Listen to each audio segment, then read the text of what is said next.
Uma boa noite a todos os irmãos. É um prazer nós estarmos aqui na casa de Deus para esse estudo tão importante sobre a Trindade. Você que está nos visitando, é um prazer tê-lo conosco aqui, que vem a primeira, segunda vez à Igreja Adventista. Sinta-se bem em nosso meio e não venha só nos visitar, venha fazer parte desse time também, tá certo? Irmãos, de várias vezes que eu já estive aqui no IASP, eu acho que hoje é um dos temas mais delicados que eu tenho a apresentar aqui. Para você que é visitante, eu vou explicar o que está acontecendo e você vai entender. A Bíblia profetizou, e no sábado eu vou falar mais detalhes a respeito disso, que nos últimos tempos haveriam de vir enganos, sortilégios, falsas filosofias. E agora me chama a atenção uma coisa, eu vou falar mais sobre isso no sábado, como que o Novo Testamento previu que o último grande tema de debate seria em torno da divindade, especialmente em torno da doutrina de Deus e de Jesus Cristo. Depois vocês vão ver o Evangelho de João dizendo bem claro, as epístolas de João, que nos últimos dias o anticristo proclamaria algo a respeito da filiação divina de Jesus. E é curioso que justamente agora nós estamos voltando a um debate sobre a natureza da divindade. Eu queria dizer para os irmãos que ultimamente na internet tem aparecido muita coisa contra a doutrina da Trindade. O que reza a doutrina da Trindade, grosso modo, porque eu não tenho tempo de explanar tudo aqui. Nós cremos no único Deus, e esse único Deus se manifesta em três pessoas. É uma divindade única, mas em três pessoas, a saber, o Pai, o Filho e o Espírito Santo. Muita gente pensa, mas é tão complicado compreender isso? Ora, meu irmão, é complicado entender a própria essência de Deus. Eu acredito que nós temos dois extremos na teologia que nós devemos evitar. Uma eu chamaria de discurso apofático de Deus. Pessoas que falam de Deus de uma maneira tão distante, tão distante, tão distante, que Deus é justamente o contrário do que nós dizemos que Ele é. Não dá para dizer nada a respeito de Deus. É um discurso apofático de Deus, Deus distante. Há outros que falam de Deus de uma maneira tão próxima, tão íntima, tão íntima, tão íntima, que Deus acaba sendo um mero reflexo do meu próprio pensamento. E alguns leem o Gênesis assim: façamos Deus à nossa imagem conforme nossa semelhança. Então, dois extremos perigosos. Falar de Deus com tanta intimidade que Deus acaba sendo algo que eu mesmo desenho num pedaço de papel. Ou falar de Deus de forma tão distante que Deus acaba não sendo nada. Irmãos, anotem uma coisa para começo de conversa. Toda heresia na história do cristianismo nada mais foi do que a pregação de um dado da verdade em detrimento ao outro. Eu tenho um amigo lá no colégio, o professor Gerson Pires, que ele fala assim: a heresia é um lado da verdade que ficou louco. É isso mesmo. A heresia é uma parte da verdade que ficou louca. Podem olhar, quando as pessoas falam de justificação pela fé, eu posso enfatizar tanto que eu sou salvo pela graça. Isso é verdade ou é mentira? Eu sou ou não sou salvo pela graça? Sim ou não? Mas eu posso enfatizar tanto que sou salvo pela graça, tanto que eu esqueço da importância da lei e faço da graça uma graça barata. A graça é de graça, mas não é barata. Ou então eu posso falar da importância da lei. A lei de Deus não é importante? Sim ou não? E eu posso enfatizar tanto essa importância, tanto, que eu começo a me tornar um legalista. Com a doutrina de Deus é a mesma coisa. Alguns enfatizam tanto a divindade de Jesus que se esquecem que ele foi um ser humano. Outros enfatizam tanto o lado humano de Jesus que se esquecem que ele foi Deus. E com relação à Trindade, o que eu poderia dizer? Bom, eu poderia já começar de cara falando do Antigo Testamento, mas eu sou obrigado a entrar um pouco na história para que os irmãos se contextualizem do que está acontecendo. Eu tomei na internet duas declarações. Essa declaração não é minha, é da internet. E diga-se de passagem, eu não sei se esse sermão meu vai parar na internet. Mas se ele parar na internet, deixe-me abrir o jogo com os irmãos de uma coisa aqui. Sabem por que eu fico nessa igreja até hoje? Porque ela é a igreja de Deus. Esse primeiro lugar é esse. Em segundo lugar, porque eu aprendi, com a graça de Deus, a olhar os bons exemplos da igreja. Houve muita gente que pisou na bola comigo na igreja? Houve sim, muita gente que me decepcionou, que me deu um mau testemunho.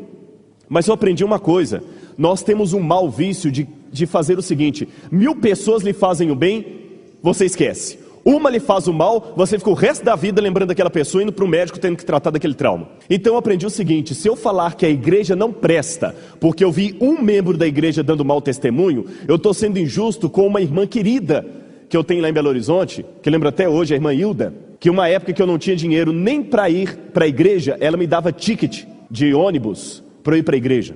Eu lembro de outras irmãs da igreja, quando eu estava estudando teologia, que eu voltava nas férias para visitar a igreja. Uma delas chegava para mim com um saquinho de pão, era sagrado. Todas as férias que eu voltava ali, olha, tá aqui a minha ofertinha para você pro colégio, você vai ser um pastor. E dentro daquele pacote sempre tinha um sabonete Lux Luxo, uma pasta de dente Colinos e uns R$10. Pode parecer bobo para você, mas para mim que estava no colégio sem apoio de família, aquilo representava muito. Então hoje, se por um mau exemplo eu falo, a igreja não presta, eu estou dizendo que aquela irmã não presta. Eu estou medindo toda a igreja por um grupo, ou por alguns, estão compreendendo? Aliás, até um parênteses. Imagine a situação, se um pastor prejudicar você, eu vou meter a obra na justiça. Você é idiota se fizer isso. Que isso, pastor? Então quer dizer que tem que aguentar calado? Deixe-me criar uma situação aqui, você vai entender. Seja inteligente, meu irmão. Ainda que aconteça que um pastor, estou criando uma situação hipotética aqui, mas não difícil de acontecer, que um pastor de uma administração qualquer de um campo lhe prejudique. Ele lhe prejudicou, ele tirou o seu dinheiro. Você o leva na justiça, porque você quer levar a obra na justiça. E você ganha. Aí a associação é condenada pela justiça a lhe pagar uma indenização de R$50 mil. Da onde você acha que vai sair esses R$50 mil para pagar a sua indenização? Do bolso do pastor que lhe prejudicou? Dos dízimos e das ofertas de irmãos pobres que com dificuldade sustentam essa causa. A associação vai ter que tirar daquele dinheiro para pagar a sua indenização. Então, meu irmão, você acha que é esperto? O diabo é que está enganando você. Quem está pagando a sua indenização não é aquele pastor que você está chateado com ele. Do salário dele não vai sair um tostão. Vai sair do dízimo daquela irmã lavadeira que está do seu lado, que com sacrifício deposita todo mês lá na salva a oferta e o dízimo dela. É daquele dinheiro que vai sair o dinheiro da sua indenização. E você depois se vangloria. Isso mesmo, tem que levar a obra na justiça. Quem pagou o pato foi aquela irmã que não tem nada a ver com isso. Agora, Deus está anotando no livro da vida que você está sendo ladrão de um dinheiro que não é seu. Porque você está pegando o dízimo que não era para você, por causa do erro de um pastor administrador. Ele vai pagar perante Deus. Eu não estou colocando o nome dele numa situação inatingível. Ele vai pagar diante de Deus. Só que eu aprendi o seguinte: se você vir uma pessoa afogando, só pule no lago se você souber nadar.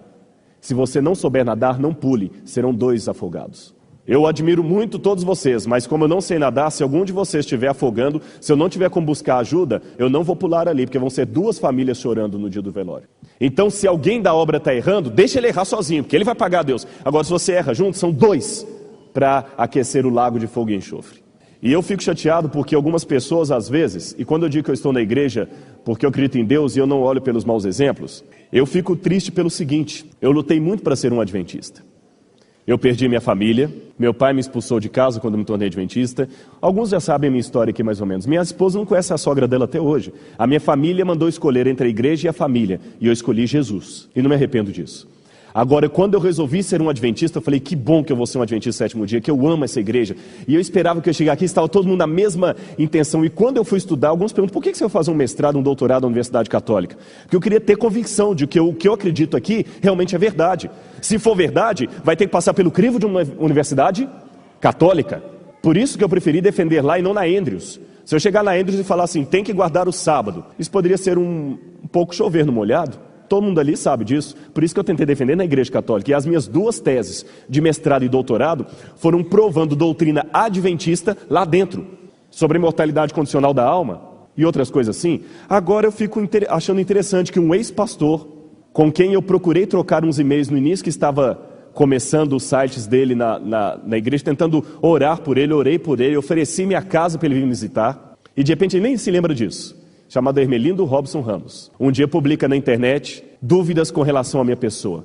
Dá para acreditar na idoneidade de um pastor profissional que tem o seu doutorado na Universidade Católica e colocando dúvidas a respeito do meu caráter, da minha fidelidade a Deus. Esse irmão nunca ligou em minha casa para orar comigo. E se você aqui é um simpatizante do Adventista.com e está anotando tudo que eu estou falando para publicar depois lá, publica que eu falei isso. Manda esse recado para o Hermelindo. A minha Bíblia e a dele, Mateus 18, diz, se seu irmão pecar, vai tu a ele. Nunca recebi em minha casa um telefonema do seu Hermelindo Robson Ramos. Ele nunca ligou para conversar comigo ou para perguntar as coisas. Com que autoridade ele coloca o meu nome na internet e coloca que eu sou uma pessoa que estou aqui para fazer jogo duplo entre o Vaticano e a Igreja Adventista? E mais, como é que uma pessoa que não é digna de confiança tem os seus artigos publicados no Adventista.com? Eu já achei artigos meus publicados lá sem a minha autorização. Artigos que falavam justamente como se processará possivelmente o decreto dominical. Curioso, no momento ele pega um artigo meu sobre o 8º dia, ou alguém mandou para ele publica, sem meu consentimento. Num outro momento, ele duvida da minha idoneidade moral, sem nunca ter conversado comigo, a não ser no início, por alguns e-mails que nós trocamos, eu falando que ia orar por ele. É muito curioso. Mas eu aprendi que eu não vou medir a igreja por ele, porque se fosse por isso eu ia sair. Porque eu saí da igreja católica para chegar aqui alguém debochar da minha moral, eu aprendi a olhar por outros bons exemplos. Esse cavaleiro publicou isso aqui. O concílio de Niceia é a origem da crença em 3 deuses. Para começo de conversa, a trindade não é crença em 3 deuses. A crença na trindade de pessoas divinas, isso aqui é da internet, não teve origem na Bíblia, mas no concílio ou sínodo de Niceia, o primeiro concílio ecumênico da história, do qual participaram 318 bispos no ano 325 da era cristã. Um outro site do senhor Ennis Meyer diz isso aqui: História: como o imperador Constantino tornou-se o pai do dogma católico da trindade. A formulação do dogma contrário marcou oficialmente o surgimento da besta do Apocalipse, cuja imagem está para ser formada agora pelo governo dos Estados Unidos. O relato a seguir fornece-nos informações valiosas sobre esse período histórico, que ao final será interpretado profeticamente por Ellen White, imperador não batizado pagão à frente da cristandade. Irmão, se o que eles falam aqui fosse verdade, então realmente a trindade seria uma heresia. Deixa eu explicar rapidamente o que aconteceu. Os cristãos eram perseguidos por Roma. Subiu ao império em Roma um imperador chamado Constantino. E esse imperador Constantino pretendeu ter se convertido ao cristianismo. E ele começou a mudar uma série de doutrinas cristãs, como por exemplo, a doutrina do sábado. Embora não foi ele que mudou, mas oficializou. Hoje, a maioria das igrejas cristãs, inclusive a católica, guarda o domingo por uma oficialização de Constantino. A Bíblia manda guardar o sábado. E nessa onda de várias mudanças doutrinárias, Constantino convocou um concílio para a cidade de Niceia. Ali, os bispos foram pela primeira vez em carruagens pagas pelo governo de Roma, pelo imperador. O próprio imperador participou do concílio. Se então a doutrina da trindade foi formulada por esse concílio, realmente eles estão certos. A trindade é pagã e nós não veremos acreditar nela. Porque se eu aceitar algo que veio desse concílio, então eu vou aceitar também a guarda do domingo e outras coisas mais. E quando as pessoas colocam isso assim na internet, algumas pessoas pensam: puxa, é verdade, a igreja me enganou, não aceito mais a trindade. Calma, meus irmãos, deixe-me dizer que o que esse cavaleiro falou aqui está errado. Vou mostrar por quê. A pergunta que eu faço é a seguinte: interessante, Constantino não precisou de um concílio para impor a observância do domingo. Bastou-lhe um decreto. Por que precisaria de um concílio para impor a trindade? A igreja estava muito mais favorável agora do que anos antes, em 321. Quando Constantino mudava as coisas na igreja, como por exemplo a guarda do domingo, ele simplesmente soltou um decreto. A partir de hoje, todo mundo deverá guardar o venerável dia do sol, ponto. Constantino não reuniu um concílio para mandar guardar o domingo. Por que precisaria reunir um concílio para obrigar a igreja agora a adorar 3 deuses? Bastava dar outro decreto, principalmente porque já havia 4 anos que ele estava à frente do império ali como um imperador cristão, e era fácil as pessoas aceitarem agora. 4 anos que ele estava pagando os bispos, era fácil todo mundo aceitar. Outra pergunta que eu faço: aí está uma cena de como teria sido o concílio. Será que a doutrina da trindade corresponde mesmo a um dogma imposto por Constantino? Vocês viram o que eu li anteriormente, retirado da internet. Eles disseram que Constantino foi o pai da trindade. Foi ou não foi que estava aqui? Foi ou não foi? Que o dogma da trindade começou com Constantino. Ora, a falta de conhecimento histórico chega aos píncaros do ridículo.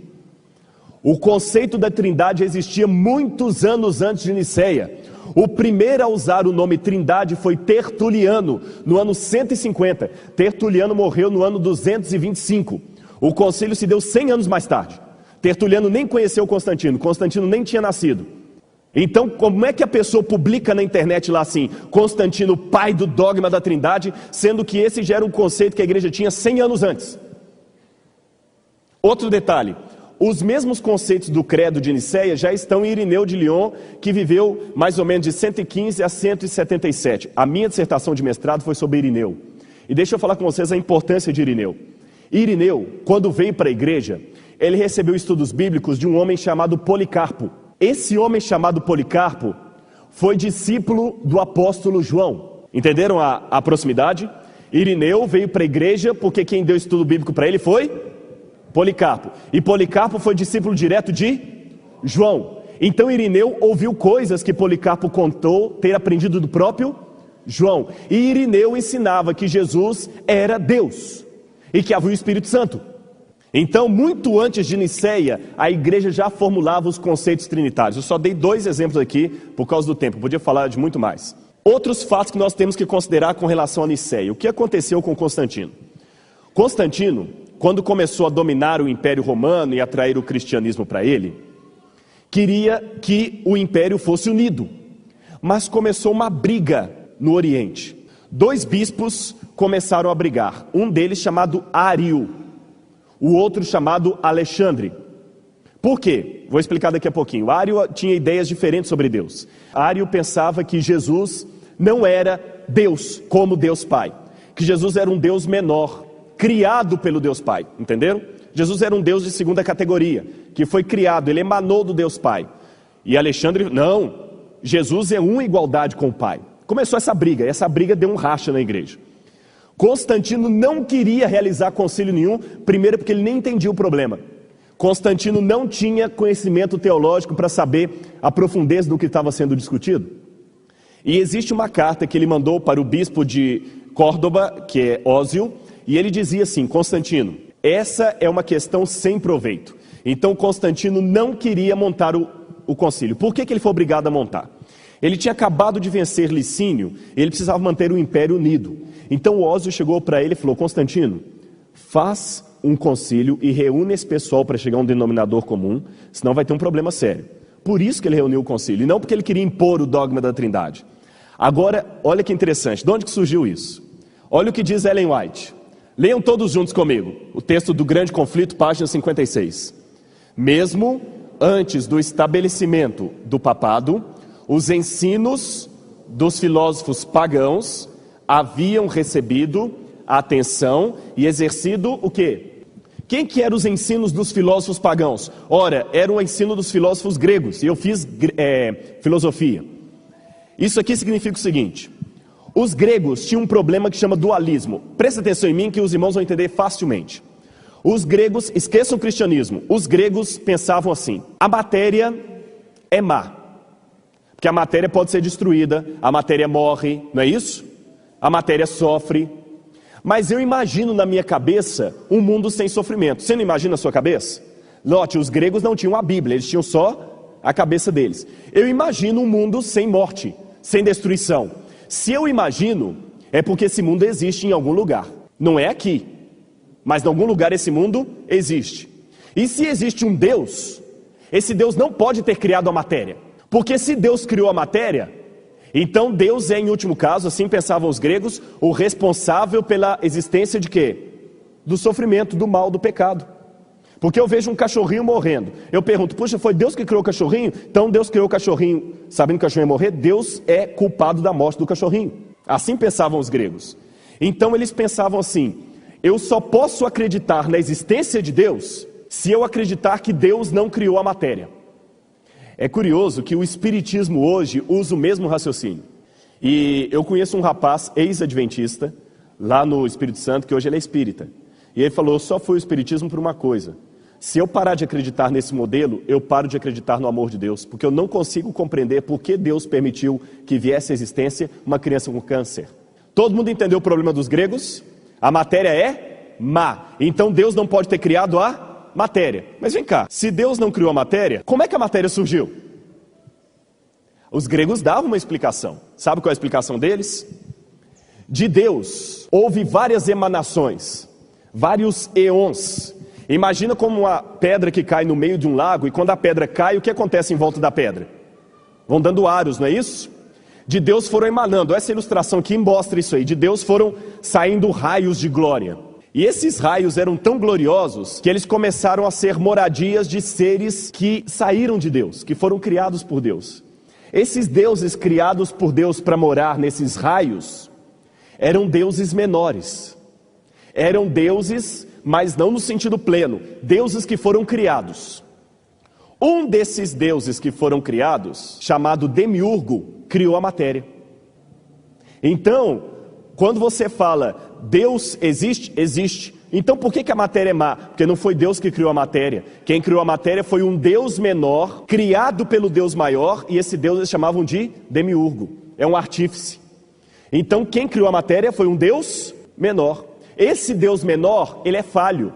Ele não é todo poderoso. Ele pode cometer erros, ele pode cometer equívocos. E um equívoco dele foi ter criado a matéria, podendo a matéria morrer. Então nós não somos criatura direta do Deus onipotente. Nós somos criatura direta de um Deus menor, que por sua vez foi criado pelo Deus maior. Entenderam essa noção? Os espíritas dizem a mesma coisa hoje que os gregos diziam. Jesus é um Deus menor, é um espírito evoluído, mas ele não é o Deus supremo. Eu falei com vocês que isso começou a dominar o cristianismo. E Ário, agora é que está, esse pessoal que está ensinando hoje a doutrina de Ário, está ensinando o espiritismo. Porque Ário ficou influenciado por tudo isso que eu descrevi para vocês aqui. E Ário começou a falar, pimba, descobri a roda. Agora eu sei como explicar a origem do mal sem culpar a Deus. É muito simples. Jesus é esse Deus menor que criou a terra. E Jesus, por sua vez, foi criado pelo Pai. Agora faz sentido. Jesus realmente é filho de Deus, é inferior. Ele foi criado por Deus, nós somos criados por Jesus. Irmãos, isso era tão pagão que eu vou mostrar para vocês aqui. Na região da Antioquia, onde vivia Ário, foi encontrado um papiro chamado Livro de Geu ou de Ieu. Esse papiro escrito em copta mostra toda essa doutrina que eu estou falando com vocês aqui, defendida por alguns líderes da igreja naquele tempo. Então olha o que eles falavam.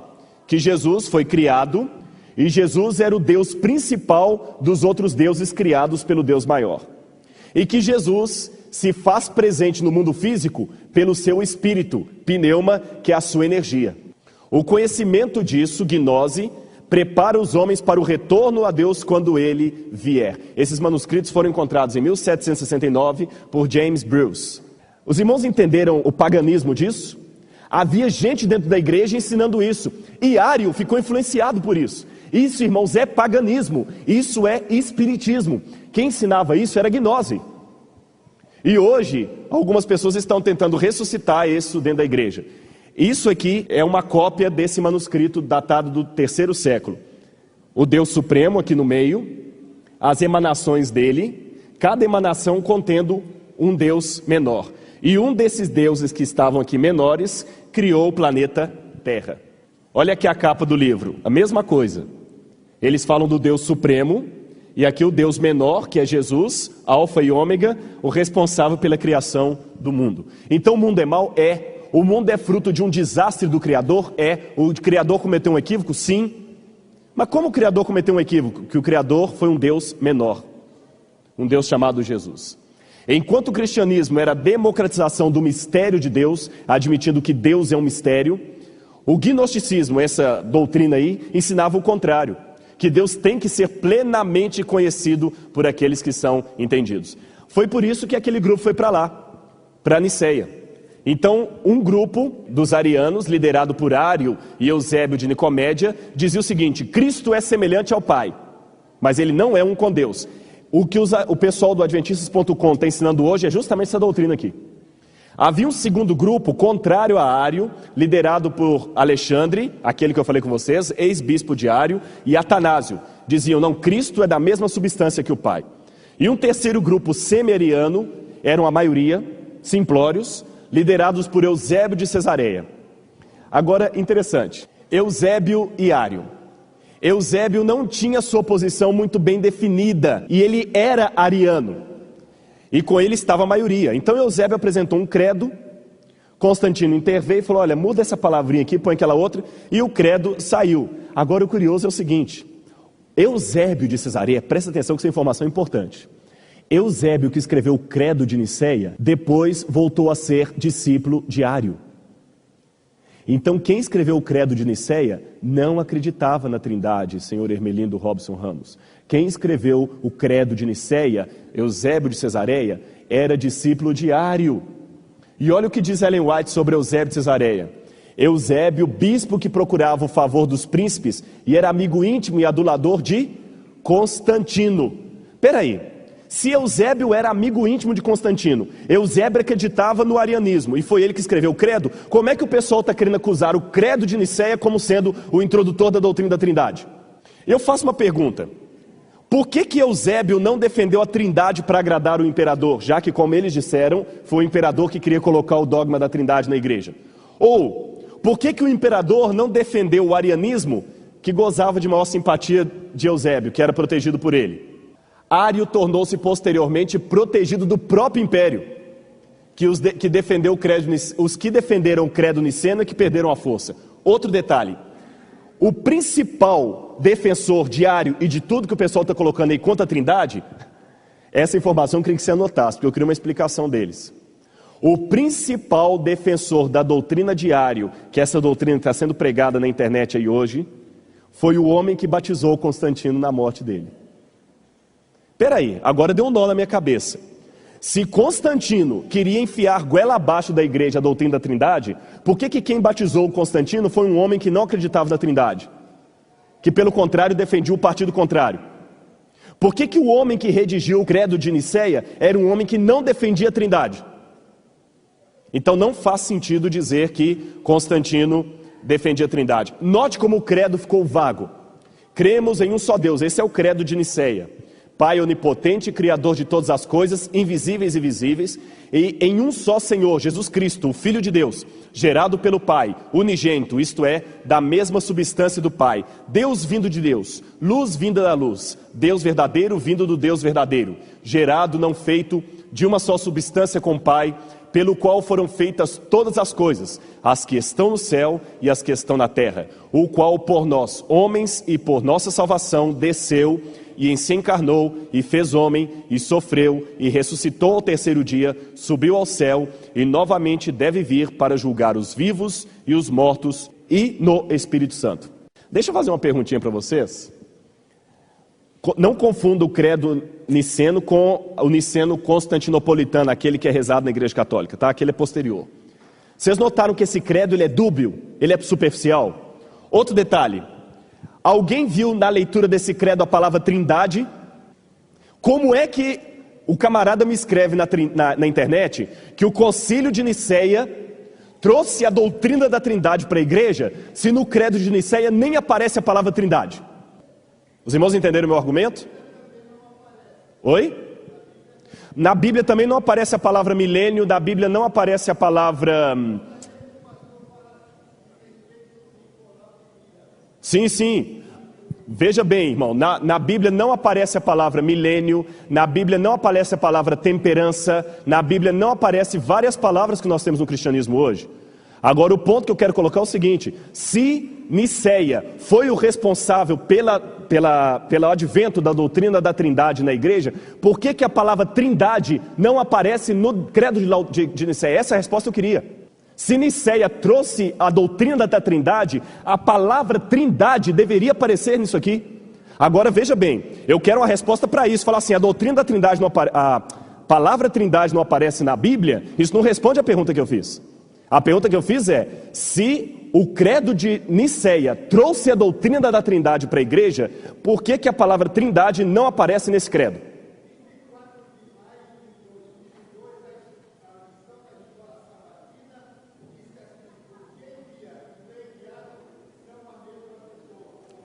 Meu irmão, o senhor não está respondendo a minha pergunta. Eu não estou tocando na lição de escola. A minha pergunta é muito clara. O que o irmão está manifestando é justamente o problema que nós temos com esse grupo. Então responda a minha pergunta: por que a palavra Trindade... Eu quero essa resposta do irmão. Se o credo... Essa resposta que é do irmão, depois eu aceito qualquer coisa. Sim, mas acontece só para os irmãos verem, porque estão falando da oportunidade. Eu só quero uma resposta. Se o irmão não souber me responder isso, então a gente não continua. Por que a palavra Trindade não aparece no credo de Nicéia, sendo que, segundo dizem aí, foi ele que trouxe a doutrina para a igreja? E mais, o credo de Nicéia nem favorece a doutrina da Trindade, porque no final ele só diz lá assim, e no Espírito Santo. O credo niceno não fala se o Espírito Santo é força, se é poder, se é pessoa, não diz nada. Então, antes de escrever coisa na internet aí, pesquisa mais história da igreja. Porque foi dito bem claro, eu mostrei no início aqui, que a dogma da Trindade foi trazido para a igreja por Constantino. Eu li isso aqui? Não li.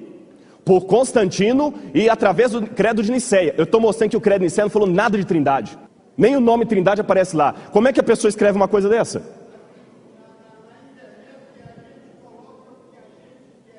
E ouve o que não quer. Continuando aqui.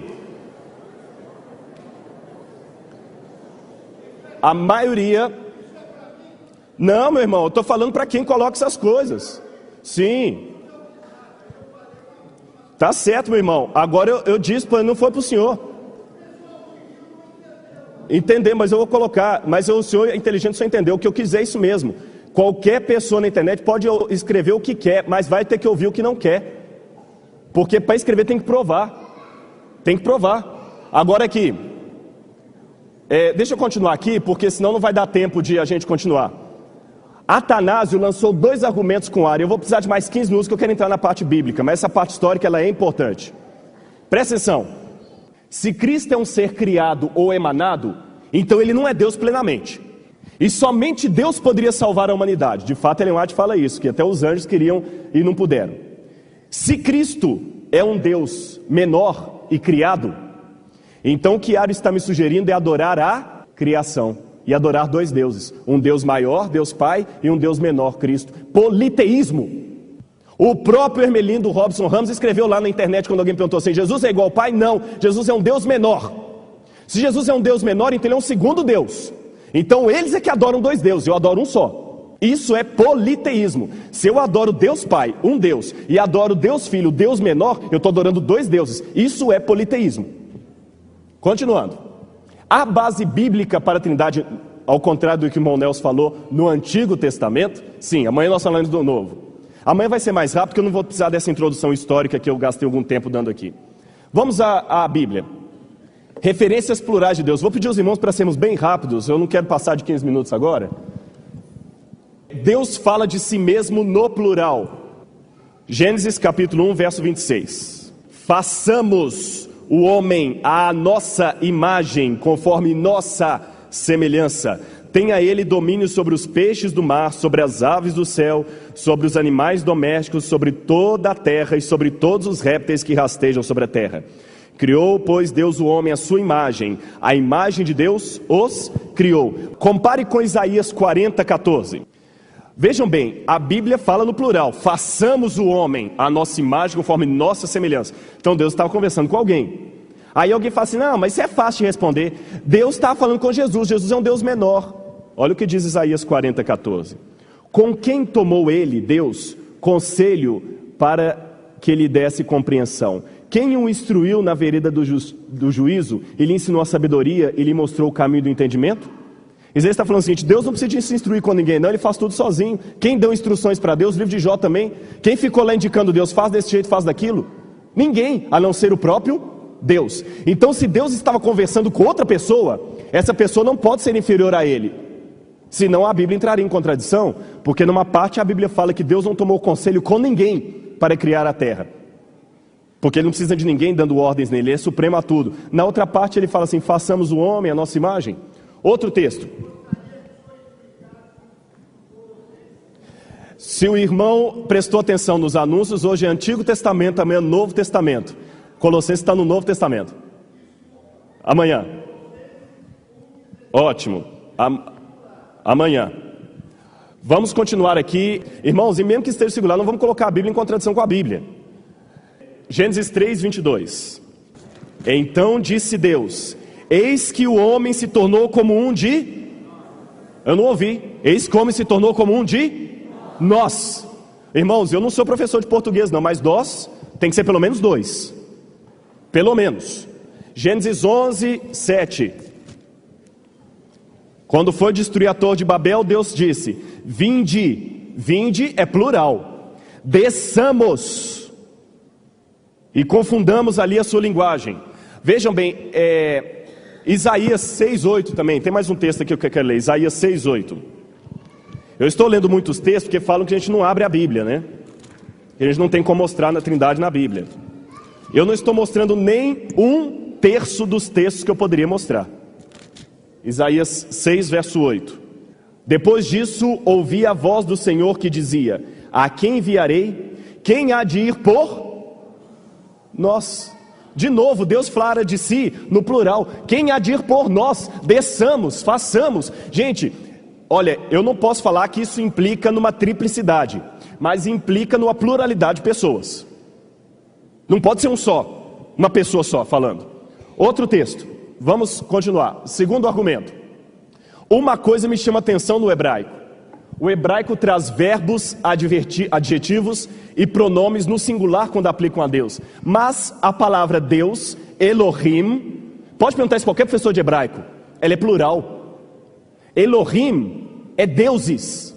Agora note o seguinte, Gênesis capítulo 1, verso 1. Todo mundo precisa nem de abrir a Bíblia, né? No princípio, criou Deus os céus e a terra. Bereshit bara Elohim. Literalmente está assim: no princípio criou deuses o céu e a terra. Vocês entenderam o trocadilho? A palavra Deus está no plural e o verbo aparece no singular. Se a Bíblia estivesse ensinando o politeísmo, ela diria assim: no princípio criaram os deuses os céus e a terra. Que tem muitos épicos babilônicos que começam assim: quando os deuses produziram, quando os deuses criaram. Mas Moisés escreveu diferente: no princípio criou deuses. O nome Deus está no plural e, curioso, o verbo está no singular. Existem outros textos, nós não vamos ler por causa do tempo, Deuteronômio 5, 26, Jeremias 23, 36, que aparece a expressão, por exemplo, Elohim Hai, que significa deuses vivo, e não deuses vivos. Eu pergunto, por que a Bíblia escreve o nome de Deus no plural e o verbo no singular? Não seria porque esse Deus é plural e ao mesmo tempo um só? Elohim Tzadik, deuses justo, está no Salmo 7, 10. Deuses justo. Os hebreus entendiam desde cedo um conceito de divino, que é um conceito plural em sua essência. Alguém tentou falar: não, mas isso é plural majestático. É como se eu falasse assim: vamos embora, falando comigo mesmo, ou majestade, fala assim: vossa majestade, vós. Gente, não faz sentido aplicar isso à Bíblia. Você está querendo pegar o latim e aplicar a Bíblia. No Gênesis está bem claro lá: façamos o homem à nossa imagem. Deus estava conversando com alguém, ele não podia estar falando com os anjos. Outro detalhe: poderia ser uma divindade menor que foi emanada da outra? Será que Jesus seria um Deus menor? O que está escrito em Isaías capítulo 43, 10 e 11? Vós sois minhas testemunhas, diz o Senhor, o meu servo a quem escolhi, para que saibais e creais e entendais que sou eu mesmo. E antes de mim nenhum Deus se formou, e depois de mim nenhum haverá. Eu sou o Senhor, fora de mim não há Salvador. Peraí, se Jesus é um Deus menor que foi criado pelo Pai depois, então a Bíblia tem contradição, porque a Bíblia fala: antes de mim nenhum Deus se formou, e depois de mim nenhum haverá. Uma vez que eu li isso para alguém que fala: não, mas é Jesus falando. Não, meu irmão, aqui embaixo, olha, eu sou o Senhor, eu sou Adonai, Javé. É Deus Pai que está falando. Outra pergunta, aliás, uma perguntinha para você pensar na cama: Jesus é Salvador? Vocês estão com dúvida? Mas a Bíblia fala que além de Javé não tem outro Salvador. Então se Jesus é outro Salvador, está complicado isso aí. Deus é único, apesar dos aspectos plurais. Isaías, depois vocês podem ler em casa, eu vou adiantar por causa do tempo. Isaías 40, 18 a 22. Apresentei eu sou o Senhor que fiz a terra, etc, etc, etc. Se fosse um politeísmo, deveria vir no plural. Outra questão curiosa no Antigo Testamento: a palavra do Senhor é, algumas vezes, distinta dele. Você tem lá em Gênesis 3, 6, 1, 3, 6, 9. E disse Deus. Agora leiam Deuteronômio 30, verso 4. Deixa eu ver se eu tenho o texto certo. Não, desculpa, o texto aqui está errado. Vamos ler Romanos 10, 7 e 8. Ou quem descerá ao abismo, isto é, para levantar Cristo dentre os mortos? Porém, que se diz: a palavra está perto de ti, na tua boca e no teu coração. Era esse texto que eu criei no Antigo Testamento. No Antigo Testamento fala: a tua palavra, Senhor, está perto de mim, na minha boca e no meu coração. Lá no Novo Testamento fala que essa palavra é Jesus. Várias vezes na Bíblia, o livro de Jonas começa assim: veio a mim a palavra do Senhor. Vayehi devar Adonai el Yoná ben Amittai. Veio a palavra do Senhor a Jonas, filho de Amittai. A palavra do Senhor é tida na Bíblia como um ser. Ela caminha. A palavra do Senhor veio ao meu encontro. A palavra do Senhor veio conversar comigo. A palavra do Senhor sai para curar. Salmo 107. A palavra do Senhor vai te proteger. A palavra do Senhor sairá e irá andar junto contigo. Você já viu uma palavra andando? Você já viu palavra curando como médico? Já viu? Nunca vi. A única palavra que pode andar é uma palavra que seja uma pessoa. E essa palavra pessoa é o Senhor Jesus, que João fala lá, no princípio era o verbo, a palavra, e ele estava com Deus, ele era Deus. Tome nota, depois lê em casa para você ver, a palavra de Deus é personificada. Aí 14 então, é Deuteronômio 30, 14, obrigado Moisés. Continuando aqui, a sabedoria de Deus também é distinta dele e personificada. A sabedoria colocada, ela estava com Deus desde o início. Agora tem uma aqui que eu quero mostrar para vocês. Salmo 33, 6. Olha a trindade aqui. Esse é para mim um dos principais textos do Antigo Testamento que mostra a trindade. Salmo 33, 6. Nós já mostramos que a palavra é Deus Filho, não é isso? É Jesus, tá certo? Olha o que está escrito aqui: os céus por sua palavra se fizeram. Quem é a palavra de Deus que fez os céus? Não ouvi, quem é? Os céus por sua palavra se fizeram, e pelo sopro da sua boca o exército deles. O que é o sopro? A palavra sopro no hebraico é ruach, que significa espírito. A trindade, os céus pela tua palavra, o Deus Filho, se fizeram, e o exército deles pelo teu Espírito, pelo teu sopro. Deus Espírito, Deus Palavra, que é o Deus Filho, e Deus Pai. Tranquilo aí, sem dificuldade. Gênesis 1 também, não é? No princípio criou Deus os céus e a terra. O princípio é Jesus. A terra, porém, era sem forma e vazia, o Espírito de Deus pairava por sobre as águas. A Bíblia fala muito desse ser misterioso aí chamado anjo do Senhor. Eu não vou ler os textos por causa do tempo, mas os irmãos conhecem a história.